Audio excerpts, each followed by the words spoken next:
Jangan lupa like, comment, and subscribe channel YouTube TVRI Bengkulu dan nyalakan lonceng notifikasinya.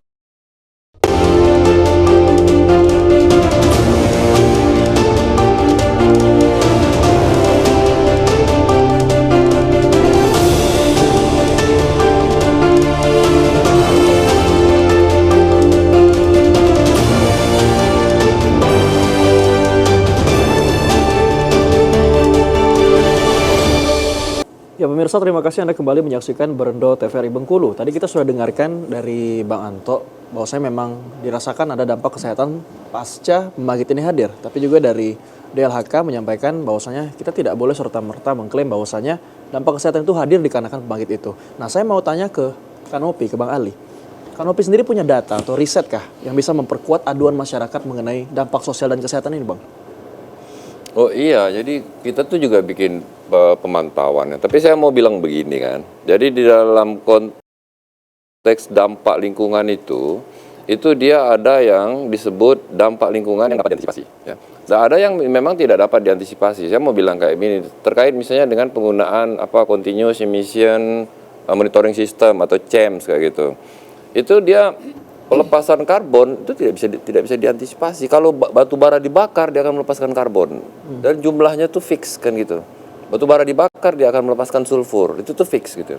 Batu bara dibakar dia akan melepaskan nitrogen, itu tuh fix gitu. Jadi maksud saya adalah dan itu tidak bisa diantisipasi, gitu loh. Nah ini menjadi akar nih. Jadi ketika misalnya satu peristiwa terjadi gitu, terjadi peningkatan penyakit. Orang-orang atau saudara-saudaraku yang ada di Teluk Sepang tiba-tiba dia mengalami kayak semacam terjangkit penyakit kulit massal kayak begitu, 38 itu tuh riset kita yang bikin penelitian itu bersama dengan Posko Lentera kan. Terus kita bilang ya kalau kayak begini ini bawa dulu ke puskesmas mereka ini, masalah mereka ini udah penuh telapak kaki segala menakutkan gitu, bawa ke puskesmas. Orang sudah bilang aduh ini kondisi lingkungan yang kotor. Dan kita melihat ini salah satu faktor penyebabnya adalah terjadinya peningkatan keasaman. Tetapi situasi ini juga dipicu oleh hal-hal yang lain. Mandinya juga tidak begitu bagus, kan kayak gitu loh. Tetapi kan orangnya udah punya habit nih, udah punya kebiasaan nih. Anak-anak tuh kebiasaannya kayak begini tuh kan. Kalau mandi nggak dikontrol sama orang tuanya sembarangan aja mandi koboi lah mereka ini. Tapi selama ini itu tidak terjadi. Tetapi ketika terjadi peningkatan kadar asam, itu dia mengalami proses iritasi yang lebih cepat. Nah begitu loh. Tapi memang saya bilang ini dia tidak serta-merta tuh, nggak bisa kita bilang oh ini disebabkan oleh keberadaan PLTU batubara yang menyebabkan hujan asam. Terus kita lakukan penelitian karena pada saat ini dia berbeda tuh pelepasan hujan asam terus hujan anak-anak mandi rame. Ketika kita periksa air sumbernya 5678 itu artinya kan dia berada dalam rentang yang bisa ditolerir. Bahasa Ibu Riko tadi itu yang bisa itu baku mutu nih.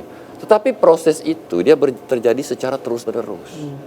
Oke, CEMS gitu dalam konteks mengontrol emisinya gitu, dia real time terpantau di Kementerian Lingkungan Hidup gitu. Tetapi dia kan tidak semuanya terpantau secara keseluruhan. Nah, itu yang dibilang oh ini kita perlu melakukan pembinaan ya.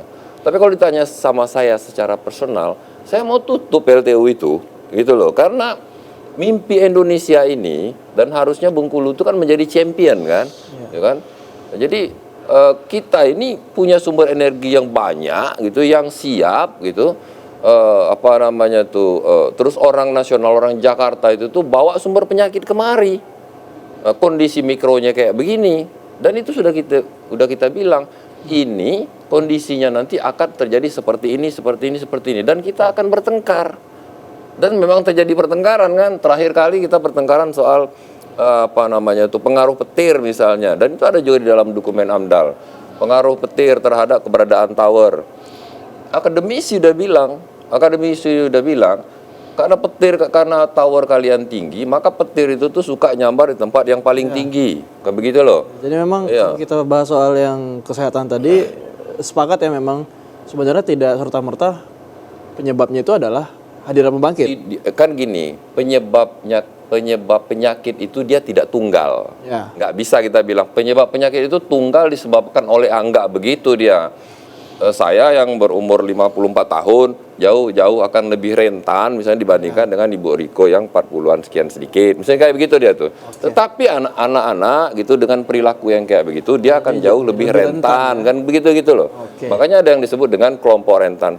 Tapi kalau dibilang penyakit ini serta-merta pasti disebabkan oleh ini, itu tidak bisa, tidak ada. Wong semua dokter itu tidak bisa memvonis penyakit, dia bisanya cuma diagnosa. Jadi itu yang dilihat Kanopis sejauh ini ya. Kami melihat itu, Saya juga akan gitu loh. menanyakan hal yang sama dan juga saya ingin beralih ke topik yang masalah regulasi dan penegakan hukumnya seperti apa. Tapi setelah jeda pariwara berikut ini tetap bersama kami hanya di Berendo TVRI Bengkulu.